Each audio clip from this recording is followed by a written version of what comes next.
മക്കളുടെ കർമ്മവും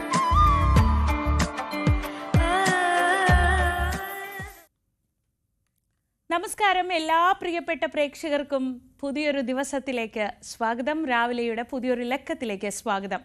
ഒരുപാട് പ്രതീക്ഷകളുമൊക്കെയായി ഒരു പുതിയ ദിവസം തുടങ്ങുകയാണ്. ഇന്നത്തെ ദിവസം ഏറ്റവും പ്രതീക്ഷാ നിർഭരമായ വാർത്ത വരുന്നത് അമേരിക്കയിൽ നിന്നാണ്. അത് നാസയുടെ ഒരു പ്രധാനപ്പെട്ട വിക്ഷേപണം നടന്നിരിക്കുന്നു.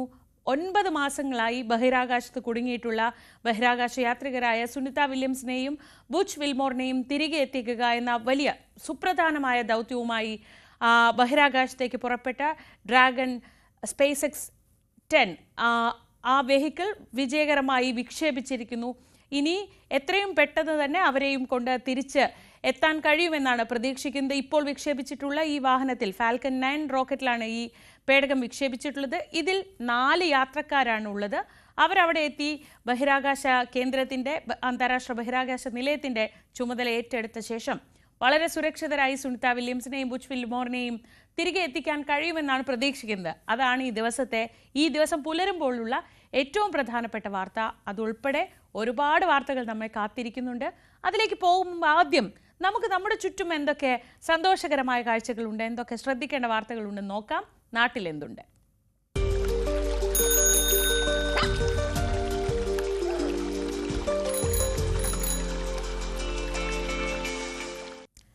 നോമ്പുകാലമല്ലേ, ഇത്തിരി സന്തോഷമുള്ള നോമ്പുകാല കാഴ്ചകൾ കാണാം. നമുക്ക് ആദ്യം നോമ്പുതുറ സമയം സാധാരണ അറിയുന്നത് ചിലരൊക്കെ ഫോണിൽ നോക്കി അറിയും, അല്ലെങ്കിൽ വാച്ചിൽ നോക്കി അറിയും, അല്ലെങ്കിൽ ബാങ്ക് വിളി കേട്ടറിയും, അങ്ങനെയൊക്കെയാണ്. പക്ഷേ അതൊന്നുമല്ലാതെ കതിനാവെടിക്ക് കാതോർക്കുന്ന ഒരു നാടിനെ കുറിച്ചാണ് നമ്മൾ ആദ്യം പറയുന്നത്. മലപ്പുറം വാഴക്കാട്. ഇപ്പോഴും എല്ലാവരും നോമ്പുതുറ സമയം അറിയുന്നത് കതിനാവെടി കേട്ടാണ്. വാഴക്കാട് വലിയ ജുമാ മസ്ജിദിൽ ആണ് ഈ കതിനാവെടി കേട്ടുകൊണ്ട് നോമ്പ് തുറക്കുന്നത്. നോമ്പുകാലത്ത് ബാങ്ക് വിളി സമയം കതിനാവെടിയൊച്ചയിൽ കേട്ട് നോമ്പ് തുറക്കുന്ന ഒരു ഗ്രാമം.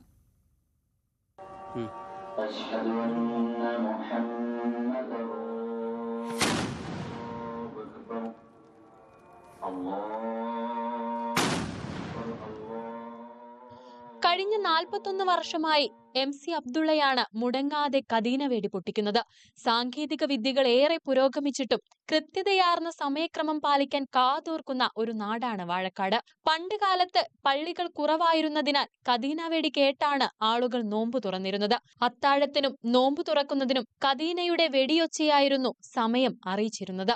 ഇന്ന് കാലം മാറിയെങ്കിലും ഈ ആചാരം ഇപ്പോഴും ഇവിടെ തുടരുകയാണ്. കദീനയിൽ കളിമണ്ണ് എത്രത്തോളം ഇടിച്ചു നിറയ്ക്കുന്നുവോ അത്രത്തോളം ശബ്ദം കൂടും. ചുരുങ്ങിയത് 100 പ്രാവശ്യമെങ്കിലും ഒരു കദീനയിൽ കളിമണ്ണ് അടിച്ചു നിറയ്ക്കും. 8 കിലോമീറ്റർ ചുറ്റളവിൽ വെടിയൊച്ച കേൾക്കാൻ സാധിക്കും. പെരുന്നാൾ അറിയിക്കുന്നതും കദീന വെടി മുഴക്കിയാണ്. ഇപ്പോൾ ഒരു 5-8 കിലോമീറ്റർ ചുറ്റളവിൽ ഈ വെടി ശ്രദ്ധിക്കുന്നവരും കേൾക്കുന്നവരുണ്ട്. ആ കാരണത്താൽ ഇപ്പോൾ ഏത് മുജാഹിദോ സുന്നോ ജമാഅത്തോ പാർട്ടിയോ സംഘടന ഒന്നും വിഷയമല്ല. എന്താ വെച്ചാൽ എല്ലാവരും ഇതിനെ ആദർശിക്കുന്നവരുണ്ട്. അതെന്താ വെച്ചാൽ ഒന്നാമതാണ് പല പള്ളിയിലും പല ക്ലോക്കിനും പല സമയമായിരിക്കും. അപ്പോൾ അതുകൊണ്ട് ഇതിന് എന്തായാലും നോമ്പിന് വെടി വെട്ടുമല്ലോ എന്നുള്ള ഉദ്ദേശത്തിന്റെ മുകളിൽ അത് ഉറപ്പിച്ച് കാത്തിക്കുന്ന ആളുകളുണ്ട്. മുൻപ് പലയിടങ്ങളിലും മസ്ജിദുകളിൽ നോമ്പുകാലത്ത് കദീന വെടി ഉണ്ടായിരുന്നു. ഇന്നിപ്പോൾ ശേഷിക്കുന്നത് വാഴക്കാട് പോലെ ചുരുക്കം ചില ഇടങ്ങളിൽ മാത്രം. അതുകൊണ്ട് തന്നെ ഈ നാടിനിതൊരു ഗൃഹാതുരതയിലേക്കുള്ള തിരിച്ചു നടത്തം കൂടിയാണ്. ന്യൂസ് 18 മലപ്പുറം. ദിവസവും 500-ലധികം പേർക്ക് സ്നേഹത്തിന്റെ ഇഫ്താർ ഒരുക്കുന്ന മലപ്പുറം വളാഞ്ചേരി കോട്ടപ്പുറം മഹല്ല് ജുമാ മസ്ജിദിന്റെ കാഴ്ചയാണ് അടുത്തത്. നാട്ടിലെ ചെറുപ്പക്കാരുടെ അകമഴിഞ്ഞ പിന്തുണയാണ് ഈ കൂട്ടായ്മയുടെ വിജയം. മസ്ജിദ് മുറ്റത്ത് 500-ലധികം പേർക്ക് ഇരിക്കാനുള്ള സൗകര്യം. നമസ്കാരം കഴിഞ്ഞാൽ മഹല്ല് കമ്മിറ്റിയുടെ നേതൃത്വത്തിൽ യുവാക്കളും നാട്ടുകാരും നോമ്പു തുറയ്ക്കുള്ള തയ്യാറെടുപ്പ് തുടങ്ങും. ഈന്തപ്പഴം, പലതരം പഴവർഗ്ഗങ്ങൾ, പലഹാരം, നാരങ്ങാവെള്ളം തുടങ്ങിയ വിഭവങ്ങൾ ഒരുക്കും. ബാങ്ക് വിളിക്കുമ്പോൾ യാത്രക്കാരും നാട്ടുകാരും വിദ്യാർത്ഥികളുമടക്കം 500-ലധികം പേരെത്തും. നോമ്പുതുറയും നമസ്കാരവും കഴിഞ്ഞാൽ എല്ലാവർക്കും ബിരിയാണിയും നൽകും. 1-ാം നോമ്പ് മുതൽ ആരംഭിച്ചതാണ് ഈ സൽപ്രവൃത്തി. ആദ്യം 250 പേർക്കായി തുടങ്ങി. ഇപ്പോൾ 500-ലധികം പേർ ഇഫ്താർ വിരുന്നിൽ എത്തുന്നുണ്ട്. നമ്മൾ തുടങ്ങുമ്പോൾ ഒരു 200 ആളെ 250 ആളെ നമ്മൾ പ്രതീക്ഷിച്ചിരുന്നുള്ളൂ. അതിപ്പോൾ 450-500 ആളായിട്ട് കൂടിയിട്ടുണ്ട്. ഇനിയും ഇങ്ങനെ തന്നെയാണെങ്കിൽ അത് ഇനിയും 10-50 ആൾ വെച്ചിട്ട് ദിവസേന കൂടിക്കൊണ്ടിരിക്കുകയാണ്. അതിനുള്ള സൗകര്യങ്ങളൊക്കെ ഇവിടെ നാട്ടുകാരെല്ലാം കൂടി ഒരുക്കുന്നുണ്ട്.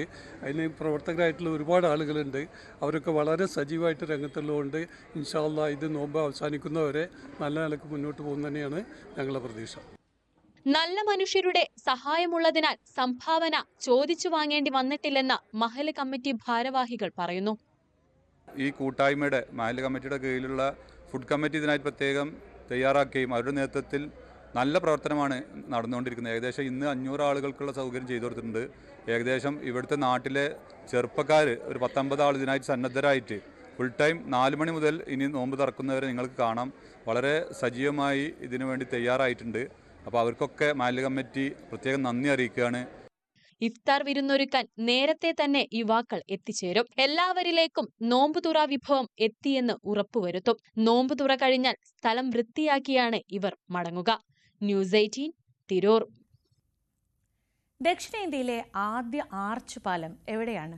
ആ പാലത്തിന് എന്തായാലും ഇപ്പോൾ 90 വയസ്സായിരിക്കുകയാണ്. പെരിയാറിന് കുറുകെ നേര്യമംഗലത്ത് പണി കഴിപ്പിച്ച പാലമാണ് 8 പതിറ്റാണ്ടായി ഇടുക്കിക്കാർക്ക് പുറം ലോകത്തേക്കുള്ള വാതിലാവുന്നത്. 1935 മാർച്ചിൽ അന്നത്തെ ഭരണാധികാരി രാമവർമ്മ ശ്രീ ചിത്തിര തിരുനാളായിരുന്നു പാലം ഗതാഗതത്തിന് തുറന്നു നൽകിയത്. ഇടുക്കിക്കാർക്ക് നേര്യമംഗലം പാലം ഗതാഗത മാർഗമാണെങ്കിൽ പുറത്തുനിന്നുള്ളവർക്ക് ഇത് കൗതുക നിർമ്മിതി കൂടിയാണ്. പെരിയാറിന് കുറുകെ വനത്തോട് ചേർന്ന് കൊച്ചി ധനുഷ്കോടി ദേശീയപാതയിലാണ് പാലം. ഹൈറേഞ്ചിൽ നിന്ന് തേയിലയും സുഗന്ധവിളകളും മരങ്ങളും കൊച്ചിയിലേക്ക് കൊണ്ടുപോകാനായി ബ്രിട്ടീഷുകാർ നിർമ്മിച്ചതാണ് ഈ പാലം. പ്രളയങ്ങളെ അതിജീവിച്ച ചരിത്രമുണ്ട് ഈ പാലത്തിന്. 1924 ഉണ്ടായ പ്രളയത്തിൽ അന്ന് മാങ്കുളത്തുകൂടി ഉണ്ടായിരുന്ന ആലുവ മൂന്നാർ റോഡ് ഒലിച്ചുപോയി. ഇതോടെ കോതമംഗലത്ത് നിന്നും നേര്യമംഗലം അടിമാലി വഴി മൂന്നാറിലേക്ക് പുതിയ പാത തുറന്നു. ആദ്യ പ്രളയം കഴിഞ്ഞ് 11 വർഷം പിന്നിട്ടപ്പോൾ നിർമ്മിച്ച നേര്യമംഗലം പാലം കേരളം നേരിട്ട രണ്ടാം പ്രളയത്തെയും അതിജീവിച്ച് ഹൈറേഞ്ചുകാർക്കിന്നും സഞ്ചാരമാർഗമായി നിൽക്കുകയാണ്.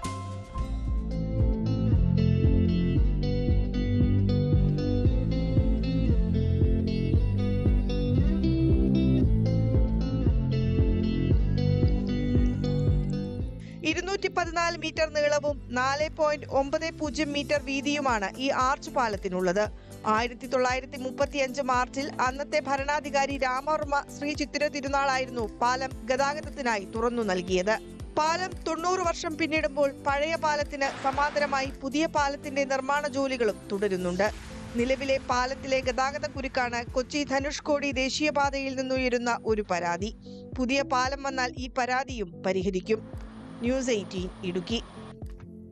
ഇതിപ്പോൾ വേനൽക്കാലമാണല്ലോ. വേനൽക്കാലം ആകുമ്പോൾ പലയിടത്തും കാട്ടുതീ പടരുന്നത് വളരെ സാധാരണമായി കാണാറുണ്ട്. അപ്പോൾ അതിനെ നിയന്ത്രിക്കാൻ വനം വകുപ്പിൻ്റെ ചില ചെറിയ തന്ത്രങ്ങളുണ്ട്. അതിലൊന്നാണ് കൺട്രോൾഡ് ബേണിംഗ്.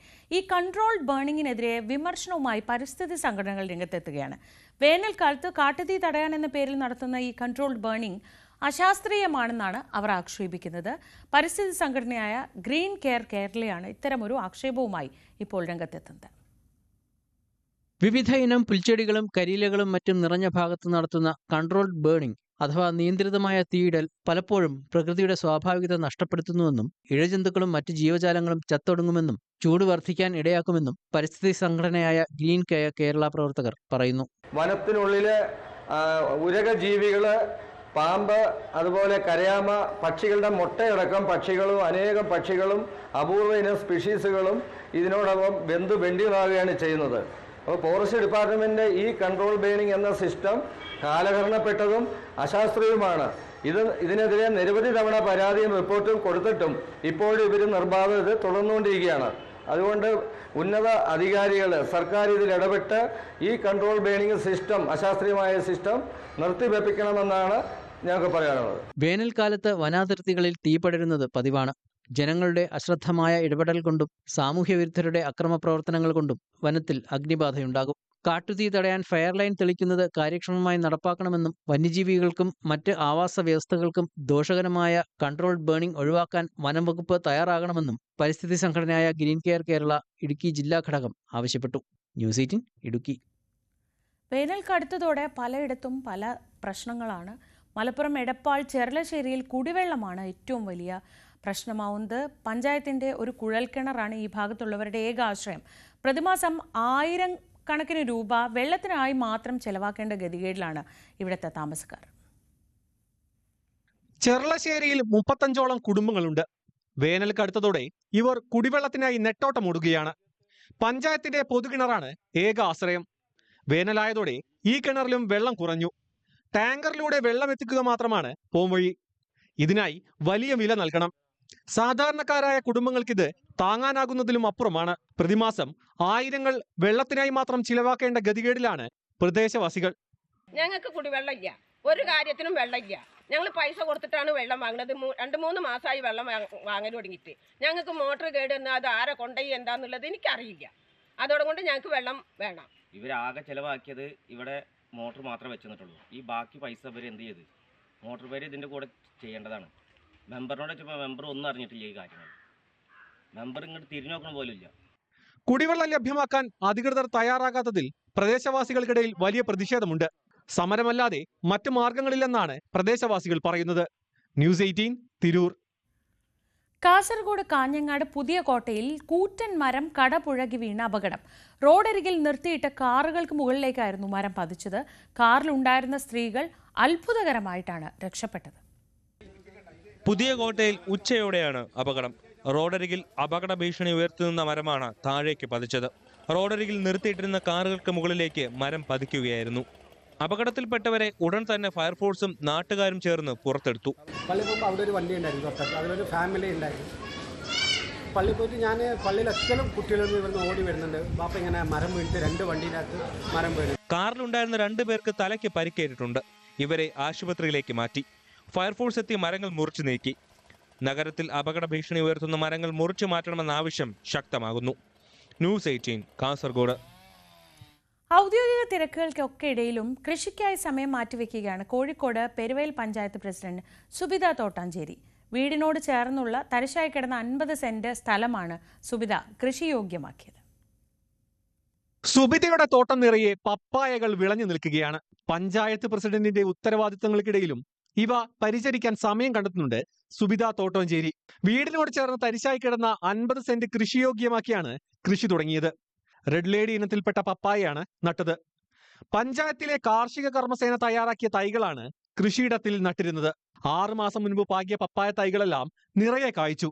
പഞ്ചായത്തിലുള്ളവർക്ക് കൃഷിയിൽ പ്രചോദനം നൽകാനായതായി സുബിത പറയുന്നു.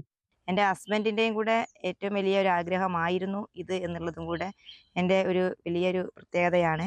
അദ്ദേഹത്തിൻ്റെ ഒരു ചിന്തയിൽ നിന്നും കൂടെയാണ് പ്രധാനമായിട്ടും അതിൻ്റെ സപ്പോർട്ട് 100% ഹസ്ബൻഡിൻ്റെതായിരുന്നു. അദ്ദേഹത്തിൽ ഇതിൻ്റെ ഒരു സാഹചര്യത്തിൽ അദ്ദേഹം ഇതിൻ്റെ കായെല്ലാം പറിച്ച് ഞാൻ വിപണിയിൽ കൊടുക്കുന്നതിന് മുന്നേ തന്നെ എന്നെ വിട്ടുപോയി എന്നുള്ള ഒരു സങ്കടം കൂടെ ഈ ഒരു കാര്യം, ദുഃഖകരമായിട്ടുള്ള ഒരു കാര്യം കൂടെ എൻ്റെ മുന്നിലുണ്ട്. എങ്കിലും എനിക്ക് ഇത് വലിയ ഒരു നല്ല രീതിയിലുള്ള ഒരു കൃഷിയായിട്ടാണ് തോന്നിയിട്ടുള്ളത്. ഇത്തരത്തിലുള്ള കൃഷി എനിക്കിങ്ങനെ ചെയ്യാൻ പറ്റുമെങ്കിൽ എല്ലാ ആളുകൾക്കും ഈ കൃഷി വിജയിപ്പിച്ചെടുക്കാൻ വേണ്ടി സാധിക്കും. ഇതെല്ലാവർക്കും ഒരു പ്രചോദനമായി മാറണം. പഞ്ചായത്ത് പ്രസിഡന്റിന്റെ തോട്ടത്തിൽ നിരവധി പേർ പപ്പായ വാങ്ങാനെത്തുന്നുണ്ട്. പപ്പായ കൃഷിക്ക് പുറമെ വിവിധ വാഴകളും പച്ചക്കറികളും ഇടവിളിയായി ഇവിടെ വളരുന്നുമുണ്ട്. ന്യൂസ് 18 കോഴിക്കോട്. ശോചനീയ അവസ്ഥയിലായ ക്ഷേത്രക്കുളം ശുചീകരിക്കാൻ നാടൊന്നടങ്കം കൈകോർത്ത കാഴ്ചയാണ് അടുത്തത്.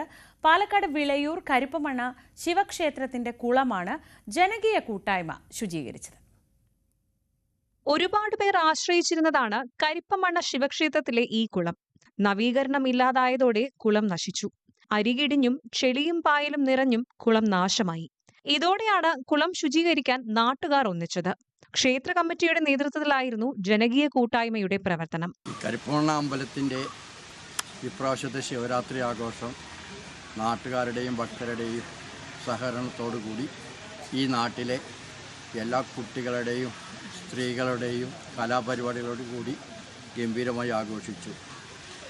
ഇന്നലെ അതിൻ്റെ ഭാഗമായി നടന്ന മീറ്റിങ്ങിൽ നമ്മൾ കുളത്തിലെ ചണ്ടി വാരുന്നതിന് വേണ്ടി എല്ലാ ജനകീയ സഹകരണത്തോടുകൂടി ചണ്ടി വാരാൻ തീരുമാനിച്ചു. ഇപ്പോൾ ചണ്ടി ഏകദേശം വാരിക്കഴിഞ്ഞ് കുളം ആളുകൾക്ക് ഉപയോഗിക്കത്തക്ക രീതിയിൽ കയ്യും കാലും കഴുകുന്നതിനോ മറ്റു ആവശ്യങ്ങൾക്ക് വേണ്ടി ഉപയോഗിക്കുന്ന രീതിയിൽ വൃത്തിയാക്കിയിരിക്കുന്നു. കുളത്തിന് ചുറ്റുമുള്ള പ്രദേശം കാട് മൂടിയിരുന്നു. എല്ലാം വൃത്തിയാക്കി. പതിറ്റാണ്ടുകളുടെ ചരിത്രമുള്ള കുളം മതിൽ കെട്ടിയും പടവുകൾ നിർമ്മിച്ചും സംരക്ഷിക്കണമെന്ന ആവശ്യം കൂടിയുണ്ട് ഇവർക്ക്. ന്യൂസ് 18 പാലക്കാട്. പൊരിവെയിലിൽ കരിഞ്ഞുണങ്ങിയ ചെടികൾ പുതിയ ചട്ടിയിൽ നട്ട് നനച്ചു പിടിപ്പിച്ച് കോഴിക്കോട് മുക്കം നഗരസഭയിലെ ഹരിതകർമ്മസേനാംഗങ്ങൾ. സംസ്ഥാനത്ത് സീറോ വേസ്റ്റ് പ്രഖ്യാപനത്തിന് മുന്നോടിയായി നടക്കുന്ന നഗര സൗന്ദര്യവൽക്കരണത്തിന്റെ ഭാഗമായാണ് ചെടികളൊക്കെ ഇവിടെ റീപ്ലാന്റ് ചെയ്തത്. മാലിന്യമുക്ത കേരളത്തിന്റെ ഭാഗമായി ഈ മാസം 30-നാണ് സംസ്ഥാനത്ത് സീറോ വേസ്റ്റ് പ്രഖ്യാപനം. ഇതിന്റെ ഭാഗമായി മുക്കം നഗരത്തിന്റെ മുഖമാകെ മാറ്റുകയാണ് ഹരിതകർമ്മസേനയും വിവിധ സന്നദ്ധ പ്രവർത്തകരും. ഹരിതകർമ്മസേനയും മുക്കം വാക്കിംഗ് ക്ലബ്ബും ചേർന്നാണ് ചെടികൾ റീപ്ലാന്റ് ചെയ്തത്. പുതിയ ചട്ടിയിൽ വെച്ചുപിടിപ്പിച്ച് നട്ടു നനച്ചതോടെ ഈ ചെടികളെല്ലാം പച്ച പിടിച്ചു. നഗര ശുചീകരണത്തിന്റെ ആവശ്യം വിളിച്ചോതുന്ന അറിയിപ്പുകൾ മുക്കത്തെ സർക്കാർ സ്ഥാപനങ്ങളുടെയും പാർക്കുകളുടെയും ചുമരുകളിൽ നേരത്തെ സ്ഥാപിച്ചിരുന്നു. പാലത്തിന്റെ കൈവരികളിലും ആൽത്തറകളിലും മറ്റും ബോധവൽക്കരണ ബോർഡുകളും വെച്ചിട്ടുണ്ട്. മുക്കം നഗരസഭ നമ്മുടെ എല്ലാ ഡിവിഷനുകളിലും മാലിന്യമുക്തവുമായി ബന്ധപ്പെട്ടുള്ള പ്രവർത്തനങ്ങൾ എല്ലാവരും ഏറ്റെടുത്ത് നടത്തുകയാണ്. അതിൻ്റെ ഭാഗമായിട്ടാണ് മുക്കം ടൗണിൽ നേരത്തെ സ്ഥാപിച്ചിട്ടുള്ള സൗന്ദര്യവൽക്കരണത്തിൻ്റെ ഭാഗമായി സ്ഥാപിച്ചിട്ടുള്ള ചെടികളും മറ്റെല്ലാം തന്നെ റീപ്ലാന്റ് ചെയ്ത് മുക്കം നഗരസഭ ഏതായാലും അതിൻ്റേതായിട്ടുള്ള എല്ലാ പ്രവർത്തനങ്ങളും നടത്തി വരികയാണ്. മാലിന്യമില്ലാത്ത മുക്കം എന്ന പ്രഖ്യാപനത്തിൻ്റെ ഒരു ഭാഗമായിട്ട് എല്ലാ പ്രദേശത്തും വീടുകളിലും പട്ടണങ്ങളിലെല്ലാം തന്നെ ഇത്തരത്തിലുള്ള പ്രവർത്തനം നടത്തി വരുന്നുണ്ട്. അതിനുള്ള എല്ലാവരും അതിൻ്റെ നേതൃത്വം നൽകി വരികയാണ് എന്ന് സൂചിപ്പിക്കുകയാണ്. റീപ്ലാന്റ് ചെയ്ത ചെടികൾ കൈവരികളിൽ വയ്ക്കുന്നതിന്റെ ഉദ്ഘാടനം മുക്കം നഗരസഭാ ചെയർമാൻ PT ബാബു നിർവഹിച്ചു. Mukkam town division councillor Prajitha Pradeep, councillor Aswathy, Sanuj, നഗരസഭാ സെക്രട്ടറി ബിവിൻ ജോസഫ്, JHIമാർ, മുക്കം വാക്കിംഗ് ക്ലബ് പ്രതിനിധികളായ ആസാദ് മുക്കം തുടങ്ങിയവർ പങ്കെടുത്തു. ന്യൂസ് 18 മുക്കം. ഹരിതകർമ്മസേനയുടെ പ്രവർത്തനങ്ങൾ ഓരോ പഞ്ചായത്തിലും വ്യത്യസ്തമാണ്. ഇപ്പോൾ നമ്മൾ കണ്ടതുപോലെ ഈ റീപ്ലാന്റിംഗ് തൊട്ട് പല പല കാര്യങ്ങൾ അവർ ചെയ്യുന്നുണ്ട്. സമൂഹം മാലിന്യമുക്തമാക്കാൻ സർക്കാർ നൽകുന്ന മാർഗനിർദ്ദേശങ്ങൾക്കൊപ്പം ഈ ഹരിതകർമ്മസേനാംഗങ്ങളുടെ സ്വന്തം ആശയങ്ങളും അവരുടെ ഒരു ക്രിയേറ്റീവായ സംഭാവനകളൊക്കെ ചേരുമ്പോഴാണ് പലപ്പോഴും പദ്ധതി വിജയകരമാവുക. ഇടുക്കി ഇരട്ടയാർ ഗ്രാമപഞ്ചായത്തിൽ ഹരിതകർമ്മസേനയുടെ ഒരു സ്പെഷ്യൽ ആശയം അല്ലെങ്കിൽ അവരുടെ മാത്രം ആശയമാണ് ഹരിത സെൽഫി പോയിന്റ്. മാലിന്യമുക്ത പ്രവർത്തനങ്ങൾ വിജയത്തിലെത്തിക്കാൻ ഹരിതകർമ്മ സേനാംഗങ്ങളുടെ വേറിട്ട ആശയങ്ങൾ പലപ്പോഴും ഫലപ്രദമാവാറുണ്ട്. ക്യാമ്പയിന്റെ ഭാഗമായി അത്തരമൊരു പുതിയ ആശയമാണ് ഇരട്ടയാർ ഗ്രാമപഞ്ചായത്തിലെ ഹരിതകർമ്മ സേന മുന്നോട്ട് വയ്ക്കുന്നത്.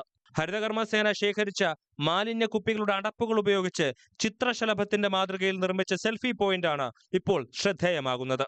ഇന്റർനാഷണൽ സീറോ വേസ്റ്റ് ഡേയിൽ സമ്പൂർണ്ണ മാലിന്യമുക്ത സംസ്ഥാനമായിട്ട് പ്രഖ്യാപിക്കേണ്ട ഒരു സാഹചര്യമാണ് ഉണ്ടായിട്ടുള്ളത്. അത് വിപുലമായ പരിപാടികളോടുകൂടി ഇരട്ടയാർ ഗ്രാമപഞ്ചായത്ത് ഭരണസമിതിയുടെ തീരുമാനപ്രകാരം നമ്മളും പ്രഖ്യാപനത്തിനൊരുങ്ങിയാണ്. അപ്പോൾ ഈ സെൽഫി പോയിന്റ് ഇപ്പോൾ ഇവിടെ പറഞ്ഞതുപോലെ തന്നെ ഹരിതകർമ്മസേനക്കാരുടെ വിയർപ്പിൻ്റെ ഫലമായിട്ട് ലഭിച്ച കുപ്പി അടപ്പുകൾ കൊണ്ട് നിർമ്മിച്ചിരിക്കുന്നു. ഇതുവഴി കടന്നുപോകുന്നവർ സെൽഫി പോയിന്റിൽ വന്ന് സെൽഫി എടുത്താണ് മടങ്ങുന്നത്. സമൂഹ മാധ്യമങ്ങളിൽ ഏറ്റവും കൂടുതൽ സ്വീകാര്യത ലഭിക്കുന്ന ചിത്രത്തിന് പാരിതോഷികവും ഏർപ്പെടുത്തിയിട്ടുണ്ട്. Merchant association president Saji Muthanamkuzhi selfie പോയിന്റിന്റെ ഉദ്ഘാടനം നിർവഹിച്ചു. ന്യൂസ് 18 ഇടുക്കി. പുഴയിൽ നിന്നുള്ള ഉപ്പുവെള്ളം വീട്ടുപറമ്പിലേക്ക് എത്തിയതോടെ ദുരിതത്തിലാണ് കാസർഗോഡ് നീലേശ്വരം പുറത്തേക്കൈ ദ്വീപ് നിവാസികൾ. വേലിയേറ്റ സമയത്താണ് 100ഓളം കുടുംബങ്ങൾ താമസിക്കുന്ന ഈ പ്രദേശത്ത് ഉപ്പുവെള്ളം നിറയുന്നത്. നീലേശ്വരം നഗരസഭയിലെ പുഴയോട് ചേർന്ന് കിടക്കുന്ന പുറത്തേക്കൈ ദ്വീപിലേക്കാണ് തേജസ്വിനി പുഴയിൽ നിന്ന് വേലിയേറ്റ സമയത്ത് ഉപ്പുവെള്ളം കയറുന്നത്.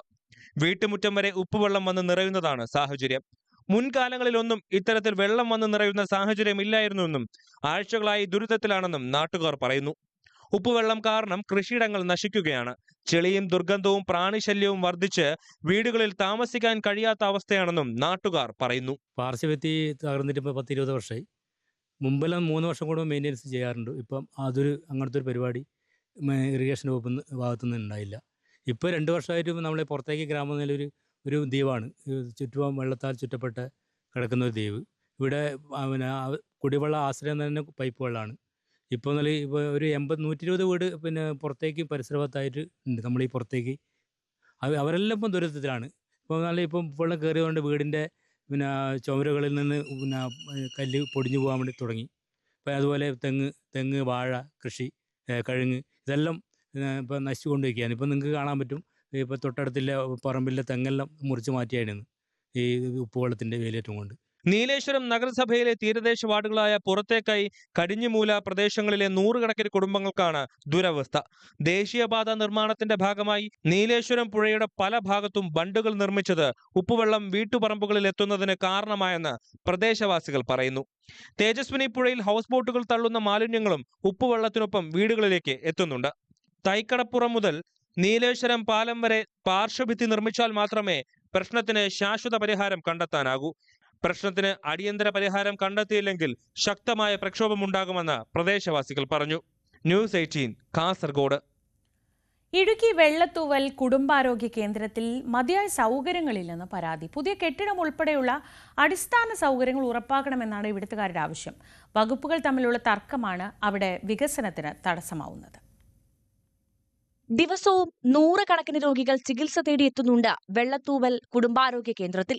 എന്നാൽ രോഗികളുടെ ബാഹുല്യം കണക്കിലെടുത്തുള്ള സൗകര്യം ഇവിടെ ഇല്ലെന്നാണ് പരാതി. പുതിയ ചികിത്സാ ബ്ലോക്കുകൾ ഒന്നും നിർമ്മിച്ചിട്ടില്ല. മതിയായ സ്ഥല സൗകര്യമില്ലാത്തതാണ് ആശുപത്രി വികസനം വൈകാൻ കാരണമെന്നാണ് ആക്ഷേപം. വെള്ളത്തൂവൽ കുടുംബാരോഗ്യ കേന്ദ്രത്തിനായി പുതിയ കെട്ടിടം നിർമ്മിക്കുമെന്ന പ്രഖ്യാപനമുണ്ടായെങ്കിലും നടപ്പായില്ല.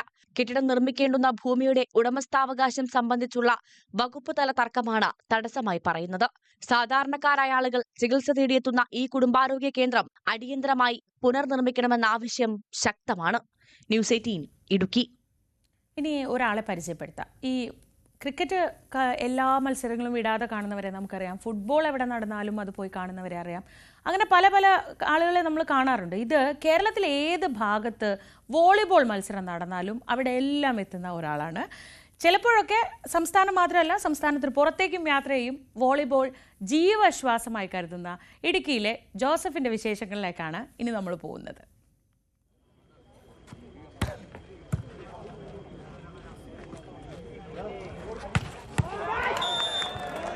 കേരളത്തിനകത്തും പുറത്തും വോളിബോൾ മത്സരങ്ങൾക്ക് മൈതാനങ്ങൾ ഒരുങ്ങിയാൽ കാണികളിൽ ഒരാളായി പാലാക്കാരനായ ജോസഫും ഉണ്ടാകും. പ്രായാധിക്യമൊന്നും വോളിബോളിനോടുള്ള ജോസഫിന്റെ ആവേശത്തെ ബാധിച്ചിട്ടില്ല. ട്രെയിനിലും ബസ്സിലുമായി മത്സരങ്ങൾ കാണുവാനുള്ള യാത്രയ്ക്ക് മടുപ്പുമില്ല. ഞാൻ ബാംഗ്ലൂർ പോയിട്ടുണ്ട്, രാജസ്ഥാന്, തമിഴ്നാട്, പിന്നെ ബാംഗ്ലൂർ മറ്റേ ക്ലബ് വോളി കാണാനായിട്ട് പോയിട്ടുണ്ട്. ബ്രസീല്, പിന്നെ ജപ്പാന്, അങ്ങനെ ടീമിൻ്റെ കളി കാണാൻ പോയിട്ടുണ്ട്. പാലാ ചേർപ്പൊങ്കലിലെ 65-കാരനായ ജോസഫ് 35 വർഷമായി വോളിബോൾ മത്സരവേദികളിലെ സ്ഥിര സാന്നിധ്യമാണ്. മണർകാടുള്ള പെട്രോൾ പമ്പിലെ ജീവനക്കാരനാണ് ജോസഫ്. മത്സര വിവരം അറിഞ്ഞാൽ അവധിയെടുത്തെത്തും. കേരളത്തിലെ വോളിബോൾ മൈതാനങ്ങളിൽ ജോസഫ് ചേട്ടൻ എന്ന പേര് സുപരിചിതമാണ്. ചെറുപ്പത്തിൽ വോളിബോൾ കളിക്കുമായിരുന്നു. സമീപകാലത്തുള്ള മികച്ച ടീമിനെ പറ്റിയും മികച്ച കളിക്കാരെ പറ്റിയും നല്ല നിശ്ചയവുമുണ്ട്. വോളിബോൾ ഇതിഹാസം ജിമ്മി ജോർജിന്റെ കടുത്ത ആരാധകനാണ് ഇദ്ദേഹം. MM ജോസഫ് മെമ്മോറിയൽ വോളിബോൾ പാലായിൽ അഖിലേന്ത്യാ വോളിബോൾ അത് കണ്ടാണ് എനിക്ക് കളിയിലോട്ട് ഇൻട്രസ്റ്റ് തുടങ്ങിയത്. ജിമ്മി ജോർജിൻ്റെ കളി, ജിമ്മി ജോർജിൽ ബൽമന്ദർ സിംഗ്, പിന്നെ അബ്ദുൾ റസാഖ്, ശ്രീധർ, അവരുടെ കളി കണ്ടാണ് എനിക്ക് കളിയിലോട്ട് ആവേശം തോന്നിയത്. അന്നുപോലെ ഞാൻ കളി കാണാൻ പോകുമായിരുന്നു എല്ലായിടത്തും. ഇടിവെട്ട് സ്മാഷുകൾക്കും ബ്ലോക്കുകൾക്കും ആവേശവും ആർപ്പുവിളിയും ഒന്നുമില്ലാതെ നിശബ്ദനായി സസൂക്ഷ്മം മത്സരങ്ങൾ നിരീക്ഷിച്ച് ആസ്വദിക്കുന്നയാളാണ് ഇദ്ദേഹം. ന്യൂസ് 18 ഇടുക്കി. കളിചിരികൾക്കും പഠനത്തിനുമൊക്കെ ഒപ്പം സ്വന്തം രചനകളുടെ സമാഹാരം തയ്യാറാക്കി ശ്രദ്ധേയമാവുകയാണ് വാടാനാംകുറിശി ഗവൺമെന്റ് LP സ്കൂളിലെ കുട്ടികൾ. രചനോത്സവത്തിന്റെ ഭാഗമായാണ് ഈ കുഞ്ഞു കുട്ടികൾ പുസ്തകങ്ങൾ തയ്യാറാക്കിയത്. പഠനത്തിനും കളിചിരിക്കുമൊപ്പം കുരുന്നിലെ സ്വന്തമായി കഥാസമാഹാരം പുറത്തിറക്കി ശ്രദ്ധ നേടുകയാണ് പാലക്കാട് വാടാനാംകുറിശി ഗവൺമെന്റ് LP സ്കൂളിലെ വിദ്യാർത്ഥികൾ. രചനോത്സവത്തിന്റെ ഭാഗമായി കുട്ടികൾ തയ്യാറാക്കിയ സ്വന്തം രചനകൾ കഥയാക്കുകയും പിന്നീട് പുസ്തകമാക്കി മാറ്റുകയുമായിരുന്നു. 1 മുതൽ 4 വരെയുള്ള കുട്ടികളുടെ കഥകൾ ഉൾപ്പെടുന്നതാണ് നവമുകുളങ്ങൾ എന്ന പേരിലുള്ള കഥാപുസ്തകം. 18 പുസ്തകങ്ങളാണ് കുട്ടികളുടെ കൂട്ടായ്മയിൽ തയ്യാറാക്കിയത്. പഠനോത്സവത്തിൽ നവമുകുളങ്ങൾ പുസ്തകത്തിന്റെ പ്രകാശനം നിർവഹിച്ചു.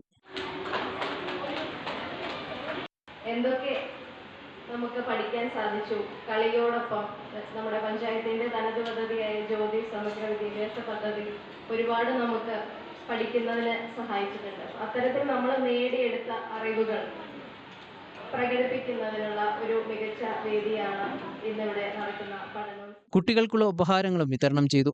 ജ്യോതി സമഗ്ര വിദ്യാഭ്യാസ പദ്ധതിയുമായി ബന്ധപ്പെട്ട് നടത്തിയ ശില്പശാലയിലെ വിജയികളായ അമ്മമാർക്കുള്ള ഉപഹാരങ്ങളും ചടങ്ങിൽ വിതരണം ചെയ്തു. ന്യൂസ് 18 വാടാനാംകുറിശി. ഇടുക്കി ജില്ലയിലെ ആനപ്പാറയിൽ നിന്നും കേരള ചരിത്ര ഗവേഷണ കൗൺസിൽ ഒരു പ്രാചീന മനുഷ്യവാസയിടം കണ്ടെത്തി. കേരളത്തിൽ മഹാശിലായുഗ സംസ്കാരവുമായി ബന്ധപ്പെട്ട നിരവധി പുരാവസ്തുക്കൾ മുൻപ് കണ്ടെത്തിയിട്ടുണ്ടെങ്കിലും നേരിട്ട് മനുഷ്യവാസത്തെ സംബന്ധിച്ച തെളിവുകൾ ലഭിക്കുന്നത് ഇതാദ്യമായിട്ടാണ്. കേരള ചരിത്ര ഗവേഷണ കൗൺസിലിന്റെ നേതൃത്വത്തിൽ ഇടുക്കി ജില്ലയിലെ കൊച്ചറയ്ക്ക് സമീപമുള്ള ആനപ്പാറയിൽ നടത്തിയ പുരാവസ്തു ഗവേഷണത്തിൽ പ്രാചീന ചരിത്രകാല സംസ്കാരത്തിന് തെളിവുകൾ കണ്ടെത്തിയതായി KCHR director professor doctor Dineshan V പറഞ്ഞു. ആർക്കിയോളജിക്കൽ സർവേ ഓഫ് ഇന്ത്യയുടെ അനുമതിയോടെ 2024 ഡിസംബർ മുതൽ 2025 ഫെബ്രുവരി വരെയാണ് പുരാവസ്തു ഖനനം നടന്നത്. കേരളത്തിലെ മഹാശിലായുഗ സംസ്കാരവുമായി ബന്ധപ്പെട്ട് നിരവധി പുരാവസ്തുക്കൾ നേരത്തെ കണ്ടെത്തിയിട്ടുണ്ടെങ്കിലും നേരിട്ടുള്ള മനുഷ്യവാസത്തെ സംബന്ധിച്ച തെളിവുകൾ ഒന്നും തന്നെ കണ്ടെത്തിയിരുന്നില്ല. ഈ സാഹചര്യത്തിൽ ആനപ്പാറയിലെ കണ്ടെത്തലുകൾ കേരള ചരിത്രത്തിൽ ഏറെ പ്രാധാന്യമർഹിക്കുന്നതാണ്. ജീവിച്ചിരുന്നതിന്റെ തെളിവുകളും ഒന്നിച്ചു കിട്ടിയിട്ടുള്ള കേരളത്തിലെ ഏക ആർക്കിയോളജിക്കൽ പുരാവസ്തു സൈറ്റാണ് ആനപ്പാറ എന്ന് പറയുന്നത്. കേരളത്തിൽ അങ്ങോളം ഇങ്ങോളം മനുഷ്യൻ മരിച്ചു പോയതിൻ്റെ തെളിവുകളായി ബാക്കി പത്രങ്ങളായിട്ടുള്ള മെഗാലിത്തുകൾ ഉണ്ട്. പക്ഷേ ഇവിടെ നമുക്കിത് രണ്ട് തെളിവുകളും വളരെ അടുത്ത് നിൽക്കുന്നു. മനുഷ്യൻ ജീവിച്ചതിൻ്റെയും അവരുടെ മരണാനന്തര പ്രവൃത്തികളുടെയും തെളിവുകൾ ഒന്നിച്ചു കിട്ടുന്ന രീതിയിൽ നമുക്ക് കാണാൻ കഴിയുന്നു എന്നുള്ളതാണ് വളരെ പ്രധാനപ്പെട്ട മറ്റൊരു കാര്യം. മഹാശിലായുഗ സംസ്കാരവുമായി ബന്ധപ്പെട്ട് ആനപ്പാറയുടെ സമീപ പ്രദേശങ്ങളായ ചെല്ലാർകോവിൽ, രാജാക്കണ്ടം, ഞാറക്കുളം തുടങ്ങിയ പ്രദേശങ്ങളിൽ ധാരാളം ശവകുടീരങ്ങളും കല്ലറകളും കണ്ടെത്തിയിട്ടുണ്ട്. ഭൂമിശാസ്ത്രപരമായി ആനപ്പാറ വളരെയധികം പ്രത്യേകതയുള്ള പ്രദേശമാണ്. ഈ പ്രദേശത്തെ ഭൂശാസ്ത്രീയ ഘടനയും ജലസേചന സംവിധാനങ്ങളും മനുഷ്യവാസത്തിന് അനുകൂലമായിരുന്നുവെന്ന് ഗവേഷകർ സൂചിപ്പിക്കുന്നു. കണ്ടെത്തലുകൾ പ്രകാരം ആനപ്പാറ പ്രാചീന ചരിത്രകാല മനുഷ്യവാസത്തിന്റെ കേന്ദ്രങ്ങളിൽ ഒന്നായിരിക്കാമെന്ന നിഗമനത്തിലാണ് ഗവേഷകർ. ന്യൂസ് 18 ഇടുക്കി. അപ്പോൾ നാട്ടിലെ വിശേഷങ്ങളൊക്കെ കഴിഞ്ഞ് ഇനി നമ്മൾ വലിയ വാർത്തകളിലേക്ക് പോവുകയാണ്. പ്രത്യേകിച്ച് നേരത്തെ പറഞ്ഞതുപോലെ അമേരിക്കയിൽ നിന്നാണ് പ്രതീക്ഷാ നിർഭരമായ വാർത്ത വരുന്നത്. അതിൻ്റെയൊക്കെ വിശദാംശങ്ങളിലേക്ക് നമുക്ക് മടങ്ങിയെത്താം ഇടവേളയ്ക്ക് ശേഷം.